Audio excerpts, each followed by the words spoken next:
El sonido del maletero de mi coche cerrándose de golpe fue lo único que rompió el silencio de aquella mañana. Me quedé de pie en la acera, mirando por última vez la casa. Justo en el jardín delantero, un cartel con la palabra «vendida» en letras rojas y mayúsculas se balanceaba ligeramente con el viento. En mi mano izquierda sostenía las llaves que ya no me pertenecían, y en la derecha mi teléfono móvil con la pantalla iluminada. Llevaba 15 minutos mirando el mismo mensaje de texto.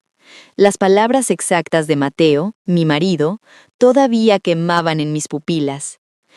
Elena, cancela tu billete, ya no vienes al crucero. Sofía quiere que su madre de verdad la acompañe. Su madre de verdad. Leí esas 4 palabras una y otra vez hasta que perdieron su significado. No hubo lágrimas, no hubo gritos de histeria, solo sentí un frío intenso, calculador y absoluto que subía desde mis pies hasta mi pecho. Mi nombre es Elena, tengo 35 años y durante el último lustro de mi vida fui la madre perfecta para una niña que no era mía. Antes de continuar y contarte cómo esta traición lo cambió todo, me gustaría sentir que no estoy sola en esto. Por favor, haz una pequeña pausa y déjame saber en los comentarios desde qué ciudad o país me estás escuchando hoy. Saber que estás ahí, al otro lado de la pantalla, me da mucha fuerza para compartir mi historia. Sofía tenía apenas 3 años cuando su madre biológica empacó sus cosas en medio de la noche y desapareció. Sin despedidas, sin llamadas en Navidad, sin una mísera tarjeta de cumpleaños. La borró de su vida como si nunca hubiera existido. Yo entré en su mundo cuando la niña cumplió 6. Desde el primer cruce de miradas, le entregué mi alma entera. Fui yo quien le enseñó a atarse los cordones, quien pasó noches enteras en vela poniéndole paños húmedos en la frente cuando la fiebre no bajaba. Fui yo quien preparaba sus meriendas favoritas, quien la consolaba cuando sus amigas le daban la espalda en el colegio. Mateo solía abrazarme por la espalda en la cocina, susurrándome al oído que yo era el ancla de esta familia.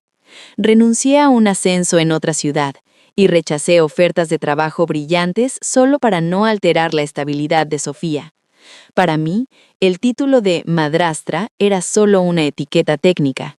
Yo era su madre. O al menos, eso fue lo que me hicieron creer durante 5 largos años. Pero el castillo de naipes empezó a derrumbarse unas semanas atrás. Sofía, que acababa de cumplir 11 años, comenzó a levantar un muro de hielo entre nosotras. Dejó de pedirme ayuda con los deberes de matemáticas. Los abrazos al llegar del colegio desaparecieron. Comenzó a echar la llave de su habitación, y cada vez que intentaba acercarme, me despachaba con un seco «Estoy bien, déjame en paz». Cuando busqué el apoyo de Mateo, él simplemente se encogió de hombros. «Es la preadolescencia, Elena, no dramatices», me decía, mientras no apartaba la vista del televisor. Pero el instinto de una mujer que cuida nunca se equivoca. Yo sabía que algo oscuro se estaba gestando. Por eso, cuando Mateo anunció que había ganado un viaje de 5 días con todos los gastos pagados al Caribe, lo vi como nuestra salvación. Puse todo mi corazón en organizar ese crucero. Estudié cada puerto, reservé excursiones que sabía que a Sofía le encantarían, le compré vestidos nuevos, trabajé incansablemente en la sombra para regalarles el viaje perfecto. Hasta que llegó aquel maldito martes. Mateo se había marchado temprano con la excusa de una reunión urgente. Yo estaba en mi oficina cuando la pantalla de mi teléfono se encendió con su mensaje, su madre de verdad. Esa mujer que eligió su propia libertad por encima del llanto de su hija de 3 años. Ella era la elegida. Llamé a Mateo más de 15 veces. Silencio absoluto. Llamé al colegio y me confirmaron que él se había llevado a Sofía a media mañana. Habían huido a mis espaldas, orquestando mi destierro al secreto. Regresé a casa y me senté en el sofá, rodeada de las fotografías familiares que yo misma había enmarcado. 5 años de amor incondicional borrados de un plumazo por un mensaje de texto. Al principio el dolor intentó asfixiarme, pero duró poco. A medida que los minutos pasaban en aquella casa vacía, la tristeza se evaporó y dejó espacio a una claridad mental aterradora. Si querían que desapareciera de sus vidas, lo haría, pero lo haría bajo mis propias reglas. Me levanté del sofá, encendí mi ordenador portátil y comencé a ejecutar mi salida. La pantalla del portátil brillaba en la penumbra del salón. Mis dedos volaban sobre el teclado con una firmeza que yo misma desconocía. Lo primero fue acceder a nuestra cuenta bancaria conjunta. Observé la cifra total. Yo tenía un buen sueldo. Yo aportaba la mitad de los ingresos. Yo sostenía la economía de esa casa tanto como él. Así que hice lo más justo. Transferí exactamente el 50% a mi cuenta personal. Ni un céntimo de más, ni un céntimo de menos. Solo lo que era mío por derecho. Después, entré en el portal de la tarjeta de crédito. El famoso crucero familiar por el Caribe había sido pagado a medias. Con 3 clics rápidos, cancelé la transacción correspondiente a mi parte. Si yo no era digna de acompañarlos en sus vacaciones de ensueño, tampoco iba a financiarlas. Pero el verdadero golpe maestro no estaba en el banco, sino en las escrituras de la propiedad. La casa, esta hermosa casa de techos altos y jardín delantero, estaba íntegramente a mi nombre. Cuando nos casamos, Mateo tenía un historial crediticio desastroso, las deudas lo asfixiaban. Para poder conseguir la hipoteca, tuvimos que ponerlo todo a mi nombre. Legalmente, yo era la única propietaria. Llamé de inmediato a una agencia inmobiliaria de confianza. La gente al otro lado de la línea se quedó atónita por mi prisa, pero cuando le ofrecí rebajar un 10% el precio de mercado a cambio de una venta relámpago, no lo dudó. Me aseguró que tenía a unos clientes buscando exactamente algo así en este barrio. En tan solo 3 días los papeles estaban firmados. Pagué lo que restaba de la hipoteca al banco y el capital sobrante aterrizó directamente en mi cuenta bancaria. Sumado a mis ahorros, tenía suficiente dinero para empezar una vida nueva en cualquier rincón del mundo. Mateo solo me llamó una vez durante esos 3 frenéticos días. No contesté. Dejó un mensaje de voz diciendo que estaban en casa de su madre, que necesitaba espacio para pensar y que cuando volvieran del viaje ya lo hablaríamos. Ya lo hablaríamos. Como si mis 5 años de sacrificio pudieran desecharse y luego discutirse casualmente tomando un café. No le respondí. En lugar de eso, saqué una maleta del armario. No me llevé los muebles ni los objetos de valor de la casa. Solo empaqué mi ropa, mis documentos, algunas joyas que me pertenecían antes de casarme y las fotografías. Sí, me llevé mis fotos con Sofía, porque esos recuerdos, aquellas sonrisas y cumpleaños, todavía eran míos, sin importar lo que el futuro deparara. Llamé a mi prima Lucía, que vivía en una ciudad costera a 5 horas de distancia. En cuanto le resumí lo que estaba sucediendo, me abrió las puertas de su casa sin dudarlo. El mismo día y casi a la misma hora en que Mateo y Sofía cruzaban la pasarela para embarcar en su lujoso crucero, yo subí a los escalones de un autobús de larga distancia. Me senté junto a la ventana, apagué mi teléfono y lo guardé en el fondo del bolso. La primera semana en la ciudad de Lucía fue como respirar aire puro después de estar años bajo el agua. Ella fue increíble, no me hizo preguntas dolorosas, no me presionó. Paseábamos por la playa al atardecer, comíamos en terrazas pequeñas y poco a poco empecé a redescubrir quién era yo. Ya no era la madre postiza de nadie, ni la esposa abnegada. Solo era Elena. Pero la burbuja de paz estalló el 7º día. Encendí el móvil solo para revisar unos correos del trabajo y la pantalla se inundó de notificaciones. Decenas de llamadas perdidas, un buzón de voz a reventar. Los mensajes de texto de Mateo parpadeaban uno tras otro, revelando su absoluto pánico. «Elena, ¿dónde estás? Hemos llegado y la casa está vacía». 5 minutos después, ¿qué significa el cartel de la inmobiliaria? Hay otras personas viviendo aquí. Y finalmente, te has vuelto completamente loca. ¿Dónde demonios vamos a vivir? Leí cada palabra con una calma escalofriante. Bloqueé su número y dejé el móvil sobre la mesa. La partida de ajedrez había terminado, y yo, por primera vez en mucho tiempo, había dado jaque mate. A pesar de haberlo bloqueado en mi teléfono personal, Mateo no se rindió. Consiguió el número de mi oficina y me llamó allí un par de días después. Esta vez decidí descolgar el auricular. Su voz sonaba ronca, teñida de una desesperación absoluta. Elena, por Dios, ¿dónde te has metido? ¿Qué es esta locura que has hecho? Respiré hondo, sorprendiéndome de la frialdad con la que salieron mis palabras. Hice exactamente lo que me ordenaste en tu mensaje, Mateo, salir de vuestras vidas.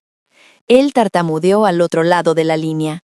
Pero no puedes vender nuestra casa a mis espaldas y desaparecer. Sofía está en estado de shock, no entiende por qué te has ido. Algo dentro de mí, el último hilo de paciencia que me quedaba, se rompió definitivamente. ¿Que Sofía no lo entiende? Ella decidió que quería a su madre de verdad, y tú decidiste enviarme un simple mensaje de texto para borrar 5 años de mi vida. No hay nada más que explicar. Él intentó justificarse, diciendo que la exmujer había aparecido de la nada, que la niña se había confundido, que él solo intentaba complacerla. Luego tuvo el descaro de reclamarme el dinero de los billetes del crucero cancelado. Me llamó cruel. Esa palabra fue su sentencia final. Cruel es abandonar a quien crió a tu hija. Cruel es cambiar el amor real por un fantasma. No te atrevas a hablarme de crueldad. Y colgué. Mis manos temblaban, pero no era de tristeza, era pura adrenalina.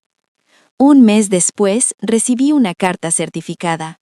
Mateo me había demandado exigiendo la mitad del dinero de la venta de la casa. Leí el documento legal, esbocé una sonrisa irónica y lo tiré a la papelera. Yo tenía los recibos, las transferencias y la escritura a mi nombre. Si quería una guerra en los tribunales, la perdería. Y así fue. A las 8 semanas llegó otra notificación. Su abogado había retirado la demanda al darse cuenta de que no tenía ninguna posibilidad de ganar. En esa misma carta mencionaban que la madre biológica había vuelto a marcharse y que querían llegar a un acuerdo para que yo hablara con la niña. Rompí el papel sin terminar de leerlo. Ya no era mi circo, ni tampoco mis monos. Me enfoqué en mí. Alquilé un precioso apartamento cerca del mar.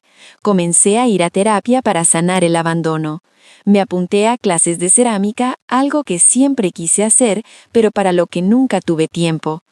Lentamente dejé de ser la madrastra para convertirme por fin en la verdadera Elena. Había transcurrido un año exacto desde mi partida. Era una mañana soleada de sábado y yo estaba tomando un té matcha en mi cafetería favorita, leyendo un buen libro. Al levantar la vista, el mundo pareció detenerse por un segundo. Ahí estaba Mateo. Parecía haber envejecido 10 años. Llevaba la camisa arrugada, tenía unas ojeras profundas que le marcaban el rostro y su postura estaba encorvada. Nuestras miradas se cruzaron. Pensé en levantarme e irme, pero la curiosidad me mantuvo anclada a la silla. Se acercó a mi mesa con paso vacilante. ¿Puedo sentarme?, preguntó en un susurro casi avergonzado. Tienes exactamente 5 minutos, le respondí, cruzándome de brazos. Se dejó caer en la silla y miró sus propias manos apoyadas en la mesa, incapaz de sostener mi mirada. Lo arruiné todo, Elena. Fui un completo idiota. Y ahora lo estoy pagando caro, comenzó a decir con la voz quebrada. Me explicó que la madre biológica apareció con promesas de grandeza, manipulando la mente de Sofía. Él, por cobardía, prefirió apartarme para evitar el conflicto. Pero la fantasía duró poco. Esa mujer aguantó el papel de madre durante exactamente 3 semanas antes de volver a hacer las maletas y desaparecer de nuevo.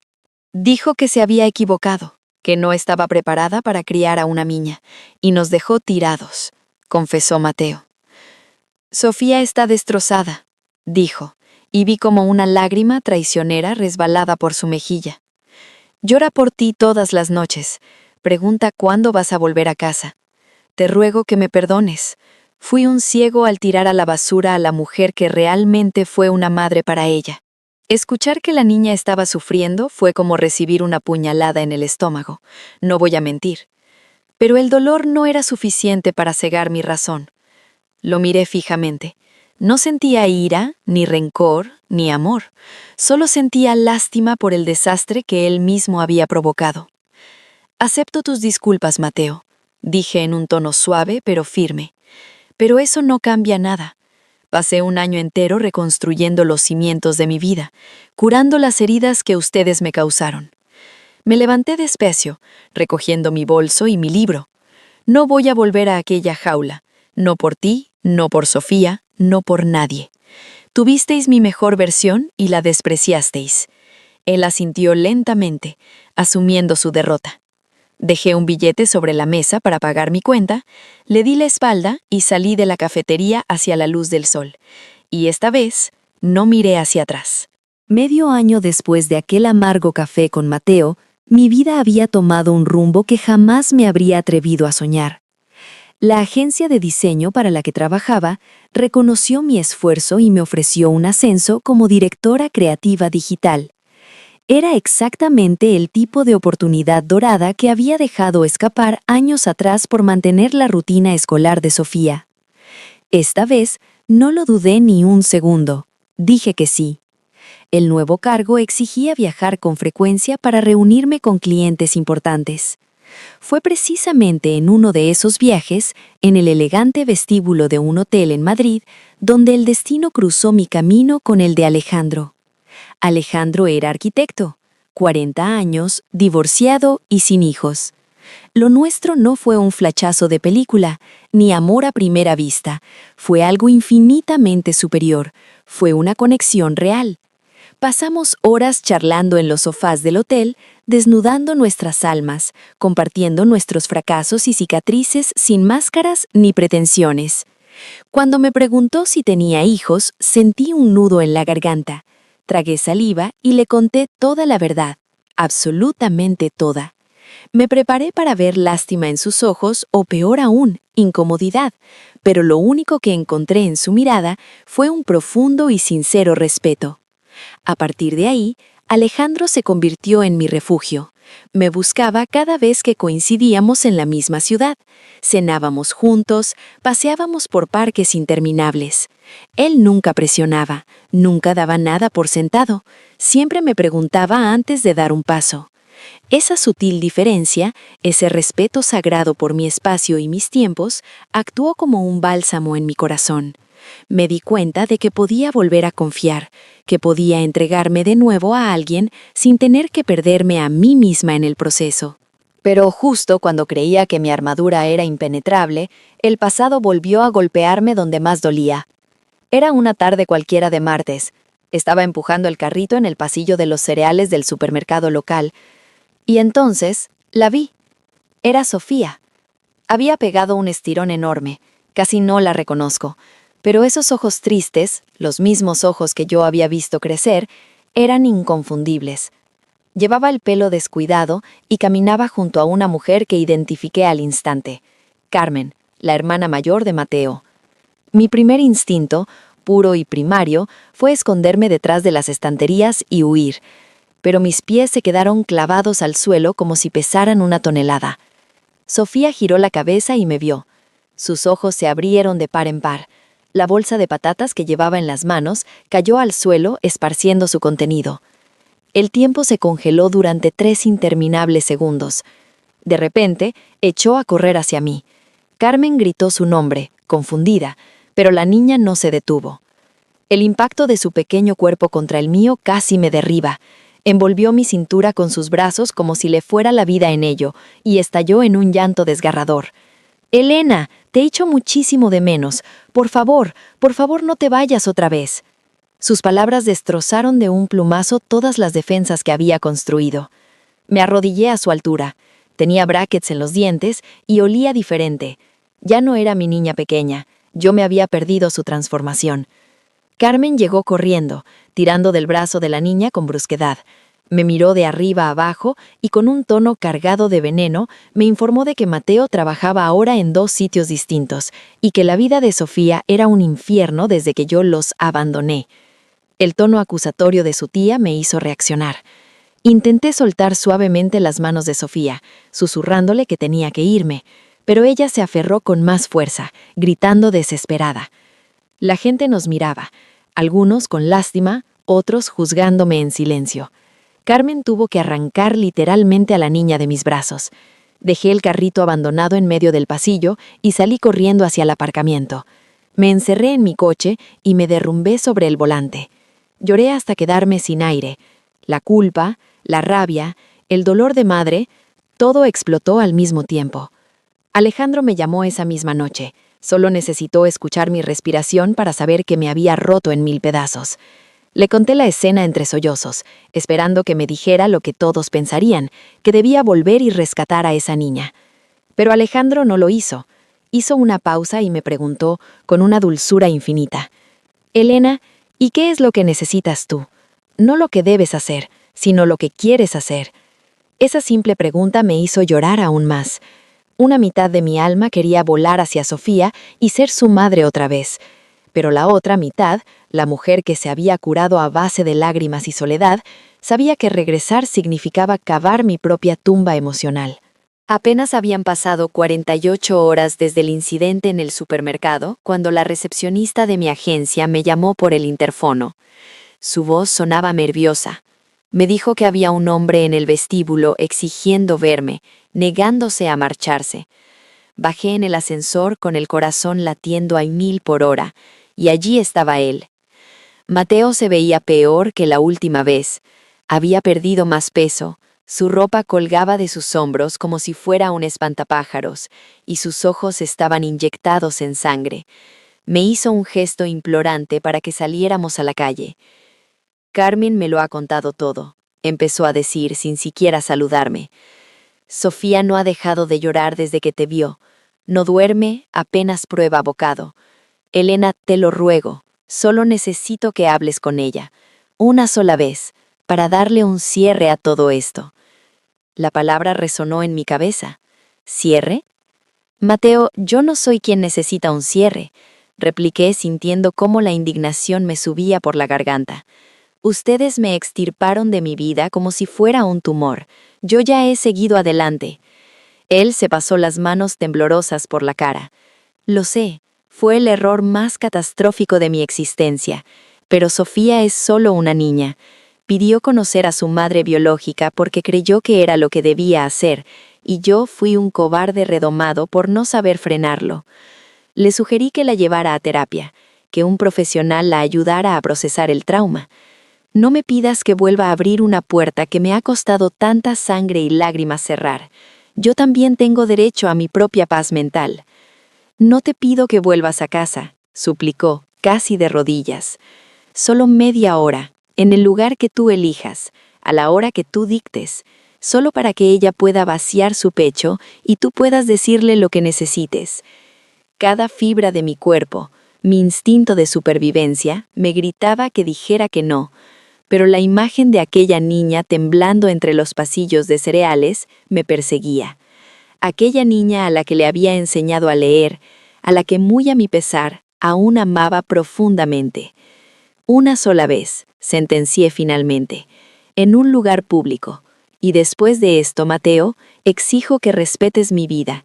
Se acabaron las apariciones sorpresa, las llamadas de culpa y el chantaje emocional». Él asintió frenéticamente. «Lo que tú mandes. Gracias, Elena. Gracias». Acordamos vernos el sábado siguiente en el viejo parque botánico al que solíamos ir cuando Sofía era más pequeña. Pasé toda la semana en vela. Alejandro fue mi roca, recordándome que solo yo tenía el volante de mi vida. Mi prima Lucía, en cambio, me advirtió de que estaba a punto de caminar descalza sobre cristales rotos. Llegó el sábado. Me vestí con unos vaqueros sencillos y una camisa blanca. No quería arreglarme demasiado. No quería que Sofía interpretara esto como una reunión festiva o un billete de regreso. Llegué al parque con 15 minutos de antelación, pero ellos ya estaban allí. Estaban sentados en un banco de madera, cerca de los columpios oxidados. En cuanto me vio acercarme, Mateo se levantó de un salto. «Me quedaré junto a aquel roble», murmuró, señalando un árbol a unos 20 metros. «Tomaros el tiempo que haga falta». Y nos dejó a solas. Me senté en el banco, dejando una distancia de seguridad entre Sofía y yo. Ella me miraba con esos ojos inmensos, ahora enrojecidos y al borde del abismo. Durante un minuto eterno, solo se escuchó el canto de los pájaros y el viento entre las hojas. Ninguna articuló palabra. «No sé por dónde empezar», susurró ella al fin, con la voz rota. «Entonces no empieces por el principio», le respondí con la mayor suavidad posible. «Dime qué es lo que más te oprime el pecho». Y entonces la presa se rompió. Lo siento en el alma, Elena. Yo lo destruí todo», sollozó tapándose la cara con las manos. Cuando mi madre apareció, me cegó la emoción. Pensé que por fin tendría lo que todas mis amigas del colegio presumían, una madre de sangre. Fui tan estúpida que no me di cuenta de que ya la tenía. No sabía que eras tú. Sus palabras se clavaron en mi pecho, pero mantuve la compostura y la dejé vaciarse. Se quedó exactamente 21 días, continuó Sofía, temblando. 3 semanas, Elena. Me prometió un viaje a Disneylandia, me compraba helado cada tarde, me dejaba acostarme de madrugada. Parecía un cuento de hadas. Hizo una pausa para coger aire, ahogada en su propio llanto.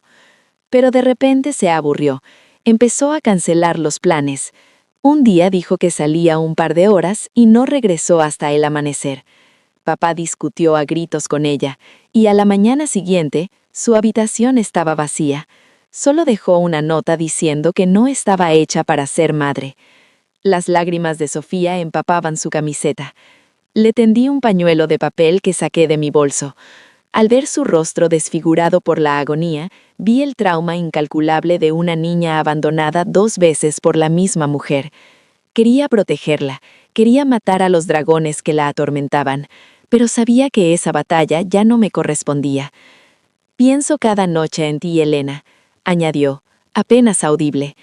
«Pienso en lo mala que fui contigo las semanas previas al crucero, en cómo te cerraba la puerta en las narices mientras tú seguías siendo dulce conmigo.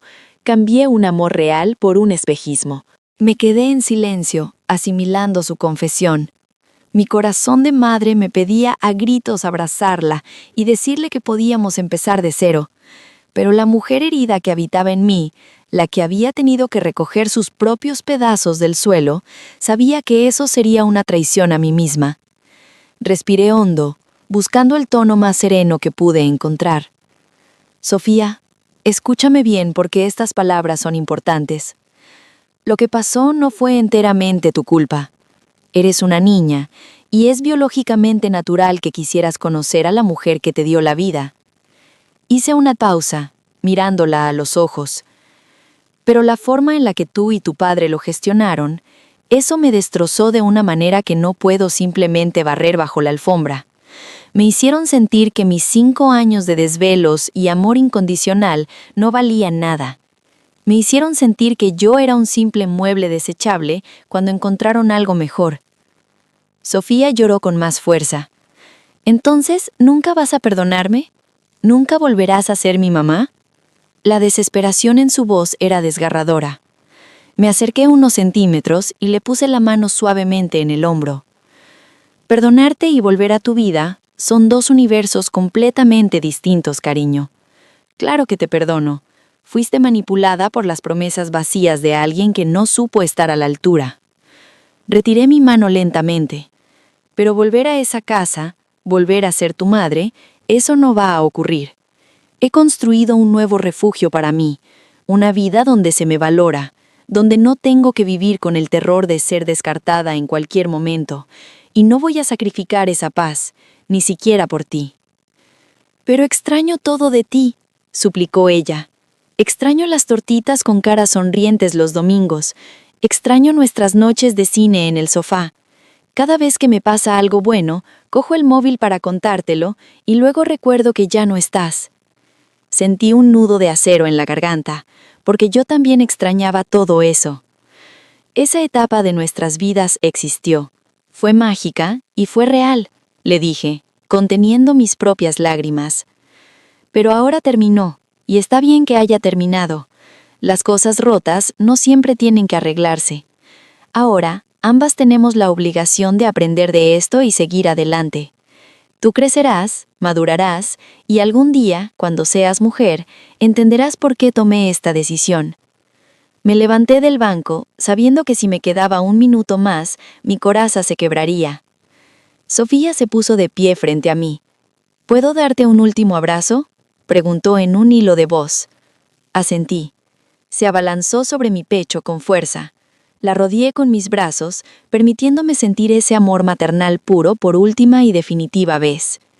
Me separé suavemente, le limpié una lágrima de la mejilla y le sonreí.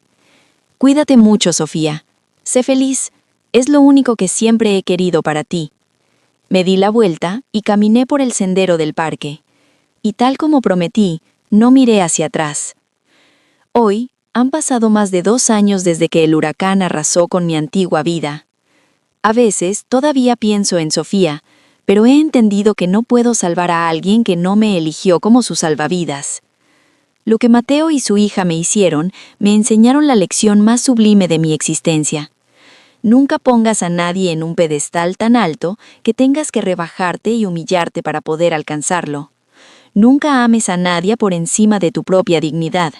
Y sobre todo, jamás permitas que nadie, por mucho que lo ames, te haga sentir que eres un ser reemplazable. Yo no era la madre de verdad de Sofía, pero yo sí era real. Vendí la casa, cancelé el crucero y huí. No porque estuviera escapando, sino porque por primera vez en mi vida estaba corriendo hacia mí misma. Si estás escuchando esto y te ves reflejada en mi historia, grábate esto a fuego. Tienes opciones. Siempre las tienes. No tienes que conformarte con las migajas de quienes deberían ofrecerte el mundo entero. A veces, el mayor acto de amor propio que puedes hacer por ti misma es simplemente darte la media vuelta y irte. Gracias por haberme acompañado hasta el final de esta historia. Si te has sentido identificada en algún momento, o si tú también has tenido que tomar la difícil decisión de marcharte para salvarte a ti misma, me encantaría leerte. Déjame tu experiencia en los comentarios. Tu voz puede ser el abrazo que otra persona necesita hoy. Si este relato te ha tocado el corazón, por favor regálame un me gusta y suscríbete al canal para seguir compartiendo más historias de vida, resiliencia y amor propio. Antes de despedirme, quiero hacer una pequeña aclaración en honor a la transparencia. Tanto los nombres como los personajes y las situaciones relatadas en este video son obras de ficción. Han sido creados exclusivamente con el propósito de transmitir un mensaje profundo sobre los límites sanos y el valor personal. Además, para la elaboración de este guión y su estructuración, se ha utilizado la asistencia de inteligencia artificial. Te envío un abrazo lleno de fuerza.